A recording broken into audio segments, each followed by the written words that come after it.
recently out is yet another hit piece. No stranger to those. You had a terrible article come out from The Atlantic, which was laughable. And then this one, chock full of the same buzzwords of misinformation and from the New York Times. And were you taken by surprise that they wrote in such a defaming way? So it was a gradual reveal. I don't recall if I sent you the email thread. I had a lengthy interview yesterday with a reporter from Children's Health Defense from the Defender about the setup for this and why I even came to trust Davy Alba and allow her to do the interview. It was essentially positioned to me initially as basically, we're going to do a hit piece on you unless you give us an interview and dispel these various things. I had a reporter that I'd worked with at the New York Times for over a decade, Cheryl Gay Stolberg, and I wrote to her at seeking background and information about Davy Alba, and suggested that I would really prefer, if they're going to do a piece on me, that Cheryl Gay Stolberg, who I respect and respect her reporting, her science reporting, and politics, DC politics reporting, that I would much prefer that she did the interview. But apparently that was against policy, so I was told by the New York Times. Cheryl Gay Stolberg vouched for Davy Alba, said that she would be rigorous and fair, et cetera, et cetera. Of course, I have all those emails back and forth. And it was another classic case of, kind of trust me, I'm with legacy media. I just want to tell your story, blah, blah, blah. And then whammo, they hit you. As we had her in the house, she was in our house for 2 days interviewing on the farm. She said some things that really rang our bells. And we did further due diligence and found out that Davy Alba specifically holds the mis and disinformation desk at the New York Times. And we saw some of her past work, and it was clear that we'd been snookered. We became more cautious in what we said, but it was fascinating, the things that she's asserting in this column. She never about questioning my bona fides and my prior contributions, etc. One of the things was that we offered her to review the documents and review the patents, and she refused. She wasn't interested in that. She was interested in digging into any little thing like the number of subscribers that we had on Substack and that kind of information, which of course all got weaponized. So once we became aware that she was not as she had presented herself, and that there was no indication that this was going to be a fair, balanced, and an objective piece, then we got a lot more cautious about what we revealed. And for instance, their photographer came over and she wanted their photog to do various pieces inside the house, etc. And I just refused. I said, I'm sorry. AP did this to me once, where they basically took photographs and weaponized those and presented it as if I'm some sort of a country hick with my horse. And so we were, by that point, we were cautious. And then it all went away. I mentioned it on Tucker when I did my interview with him, my long form interview with him. And one of the things that was intriguing about Davy is that when she was in the house, she was asking about our origin story with COVID. And I mentioned that I had received a phone call from a CIA agent named Michael Callahan on January 4th. And she immediately responded, ex-CIA agent, which as soon as she said that, I knew that this was unusually detailed information for an average reporter that didn't have intelligence community ties. And others that have spoken to me about this also have a sense that Davy Alba is not as she represents, that she may well have ties to the intelligence community. So So yeah, it was a hit piece. And when it came out, it's never very fun. It was so transparent. And as you know, well, or perhaps you didn't see our Substacks on this, she appeared to have gone through on Twitter, found people that have been defaming me on Twitter and attacking me, which of course I can't defend myself because I'm deplatformed off of Twitter, and then use those people and quotes from them as the source information for her hit piece. So it appears to have been intentionally selected. And there's a number of other threads in what she's corresponded with me, her actions, etc., that indicate that there was intent from the outset to write a defamation piece, which of course is quite important legally.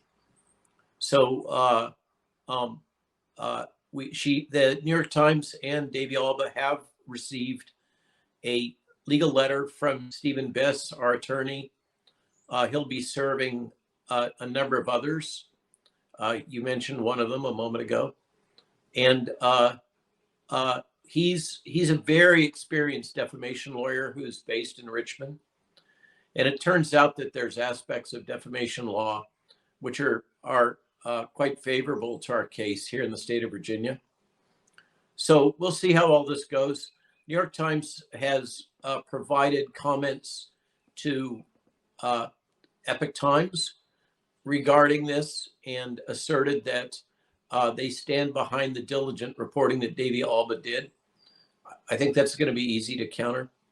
One thing, Christy, that a colleague of mine has done since we last spoke is sent me a copy of this amazing book that you probably will enjoy reading called The Journalist and the Murderer by Janet Malcolm. And this book really lays out the logic of advocacy journalism and how it's practiced, and these behaviors such as we have very nice email documentation on with Davy Alba, but similar was done with the young reporter for the Atlantic Monthly. This whole strategy of basically trying to seduce the subject, and represent to them the desire to do some sort of fair and balanced reporting, and then just weaponizing whatever they learn. This is apparently a common strategy. And this book on Journalist and the Murderer that I mentioned covers a famous case where there was a doctor who was convicted, let's say, of murdering wife and two children. It was in the news, resulted in a big book. And it was the same story. The journalist corresponded at length with the convicted felon and asserted that he was on his side, and he believed in him and believed that he was innocent, et cetera, in order to gain his trust. And then took the information that he got from a long series of interviews and weaponized it in a book for which he'd received something like a $300,000 advance. So it's a game that's played. It is one form of journalism, quote unquote. And it appears that New York Times with Davy Alba has given us a particularly egregious example of it. But I'm not worried. I think probably your viewers and my base both appreciate that the New York Times has a smaller and smaller audience, and they have compromised their own legitimacy so many times now that it's they're marginalizing themselves more and more, and it's unfortunate because once upon a time the New York Times was the international paper of record, certainly for the United States, and now they're not much more than a tabloid. Absolutely. I mean, even how they dealt with the Hunter Biden laptop is just another case of how they tried to write something off, use buzzwords like disinformation, and then time and time again, it is all been Yeah, it's a corroborated. standard script. It's insane. I'll tell And you, Christy, I hope.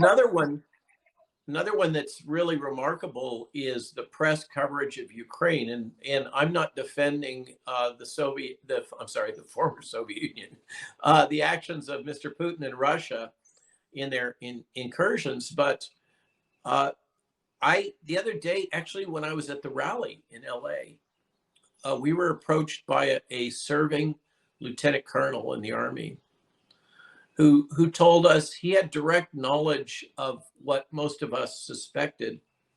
And that is that you remember when they said that the biolabs were targeted immediately by the Russians when they invaded?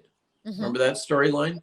Yep. He said that's absolutely false. Uh, we It was the United States that took out those labs so the Russians couldn't get at them. Mhm. I mean, the lies just go on and on and These were the on and labs on that they and were on. saying didn't even exist, until they had to admit they Right, existed. So right. yeah, And time then time and then again. the modified limited hangout evolved to the point where they said, well, uh, they weren't manufacturing offensive bioweapons.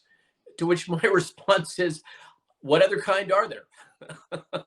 Yeah, I mean, are we gonna infect ourselves to be defensive so they won't wanna come near the I mean, it's all so ridiculous.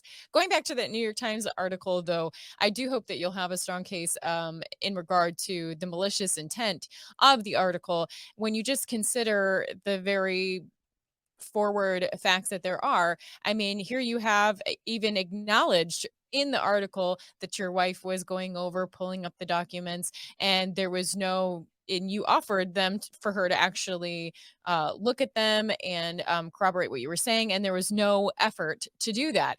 And then you have the buzzwords of misinformation, disinformation, but they never fail to clearly say what it is that is the misinformation you're purporting to be putting out there.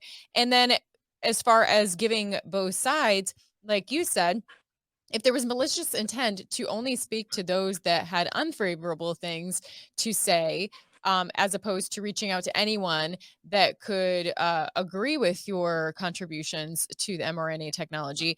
I mean, all of those things to me show malicious intent and clearly a biased defamation Yeah. article. Well, she didn't. I mean, the bottom line is she didn't cite the patents. Yeah, So it's clear as bell.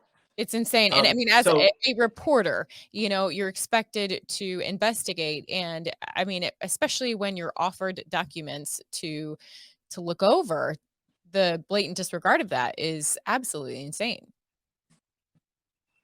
yeah. So one of the things Davey said, and it was fascinating. This interview happened um, quite a while ago. It was 1 or 2 months ago, and then suddenly she was in a big rush to get it published.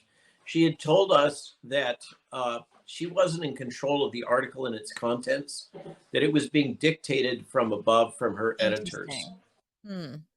Hmm. And then there was this big rush to get it out the door. The interviewer I had yesterday from Children's Health Defense was asking why the sudden rush, which of course I can't answer. I have no insight.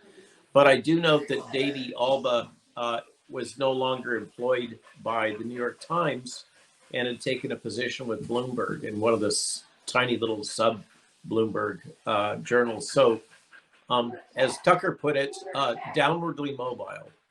Yeah. Um, so, so she must have um, been told that she had to get this thing resolved. I infer.